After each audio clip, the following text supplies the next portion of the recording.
கர்த்தராகிய இயேசுவின் நாமத்தினாலே உங்கள் யாவரையும் வாழ்த்துகிறேன். நாம் தியானிக்கும் வசனம் 2 கொரிந்தியர் 4ஆம் அதிகாரம் 8-9 வசனங்கள். நாங்கள் எப்பக்கத்திலும் நெருக்கப்பட்டும் ஒடுங்கி போகிறதில்லை, கலக்கம் அடைந்தும் மனம் முறிவடைகிறதில்லை, துன்பப்படுத்தப்பட்டும் கைவிடப்படுவதில்லை, கீழே தள்ளப்பட்டும் மடிந்து போகிறதில்லை. இந்த வசனம் அப்போஸ்தலனாகிய பவுல் கொரிந்து சபைக்கு எழுதினது. ஆனால் நம்முடைய வாழ்க்கையில நாமும் கர்த்தருடைய பிள்ளைகளா இருந்தாலும் சரி, இயேசுவை விசுவாசிக்கிற எந்த பிள்ளைகளா இருந்தாலும் இந்த வசனத்தை நாம் விசுவாச அறிக்கை செய்யும் போது நம்முடைய சூழ்நிலையில நாம ஒரு நாளும் ஒடுங்கி போக மாட்டோம். நம்ம எல்லா பக்கத்திலிருந்து எத்தனை நெருக்கங்கள் வந்தாலும் அவருடைய பிள்ளைகள், இயேசுவின் பிள்ளைகள், நாம் ஒரு நாளும் ஒடுங்கி போவதில்லை.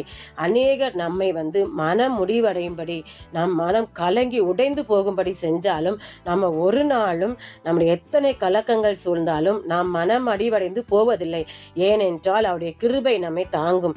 புதிய புதிய கிருபைகளை தந்து நம்மை தாங்குகிற தேவன் தான் கர்த்தராகிய இயேசு கிறிஸ்து. அடுத்தது எவ்வளவுதான் துன்பம் நமக்கு, நம்ம மிஞ்சின துன்பத்தை கொடுத்தாலும், எத்தனை துன்பத்தை கொடுத்தாலும் நாம் ஒரு நாளும் கைவிடப்படுவதில்லை. ஏனென்றால் நமக்கு கர்த்தராகிய இயேசு கிறிஸ்து என்ன வாக்கு கொடுத்துக்கிறார்னா, நான் உன்னை விட்டு விலகுவதும் இல்லை, உன்னை கைவிடுவதும் இல்லை. அப்ப நம்மை கைவிடாத தேவன் தான் கர்த்தராகிய இயேசு கிறிஸ்து. அது மாத்திரமில்ல, கீழே தள்ளப்பட்டும் நம்ம மடிந்து போகிறதில்லை.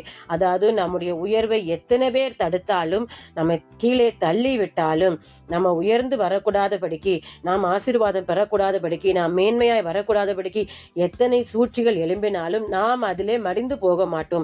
ஏனென்றால் இயேசு கிறிஸ்து அதை எல்லாவற்றையும் ஜெயம் எடுத்து விட்டார். அவர் எல்லா பக்கத்திலும் நெருக்கப்பட்டார்.